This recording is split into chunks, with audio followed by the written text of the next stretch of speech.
Ang depression, gawa-gawa lang ng mga tao yan. Gawa nila sa sarili nila. Oo, dinidepress nyo lang yung sarili nyo, tapos nagkakaroon ng sakit. Kaya...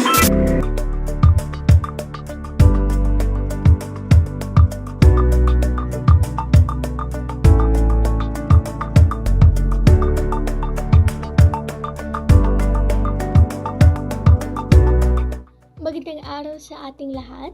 Binubuksan ko ang pulong ngayong Pebrero 6, taong 2026, ganap na alas 3 ng hapon dito sa isang coffee shop. Ang pulong na ito ay ginaganap upang magplano ng isang class project sa ating asignatura. Ang lahat ng mapagkakasunduan sa pulong na ito ay dadala sa katitikan ng pulong bilang opisyal na record. Hinihiling ko sa kalihim na itala ang mga dumalo at basahin ng agenda ng pulong. Naitala ko na po ang mga dumalo. Nandito po si Johanna Orsal, si Princess Tundag, si Carljan Colbe, si Eugene Mataco, at si Shanice Dahuyag. At ako po bilang kalihim, wala pong hindi dumalo. Narito ang agenda ng pulong.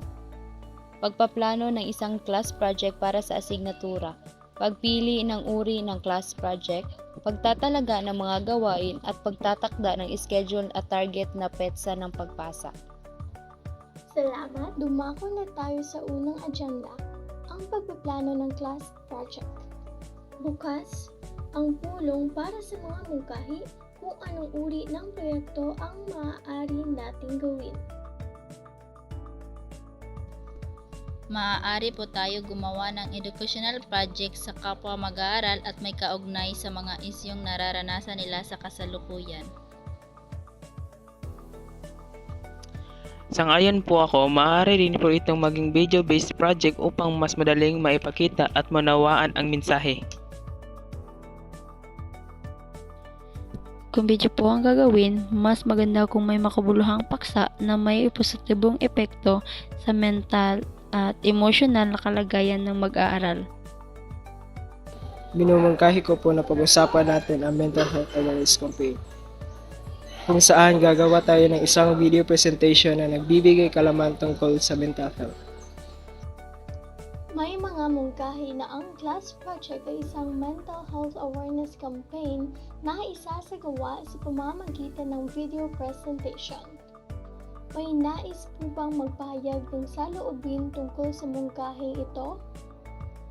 Sang-ayon po ako dahil makabuluhan at napapanahon ang paksa. Sumusuporta rin ako sa mungkahi sapagkat nakatulong ito sa pagpalaganap ng kamalayan sa loob ng paaralan. Kung gayon, may motion ba upang formal na aprubahan ang Mental Health Awareness Campaign bilang ating class project? Ako po ang naghahain ng motion. Sinusuportahan ko po ang mosyon. Ang motion ay naprubahan. Ang napiling class project ay ang Mental Health Awareness Campaign na gagawin sa anyong video presentation.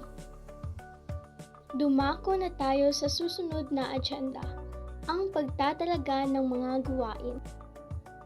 Pananaliksik at nilalaman, si Princess at Carljan. Sa pagsulat ng script, Shanice. Ang sa video editing at visual design, Eugene, at sa pangangasiwa at presentasyon, ako at ang kalihim. Ang target na petsa ng pagpasa ay Pebrero 15, taong 2026. Naitala ko na po ang gawain ng bawat kasapi at ang itinakdang deadline. Inumungkahi ko po ang pagkakaroon ng follow-up meeting upang masubaybayan ang progresyo ng proyekto. May motion para sa follow-up meeting. May sumusuporta po ba? Sinusuportahan ko po.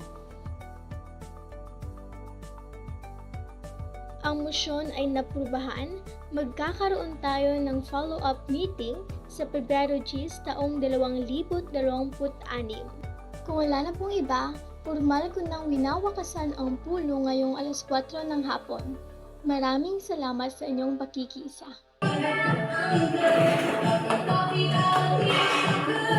Ang pulong na ito ay simula lamang sa pamamagitan ng Mental Health Awareness Campaign, naway mas marami ang makaramdam na sila ay hindi nag-iisa.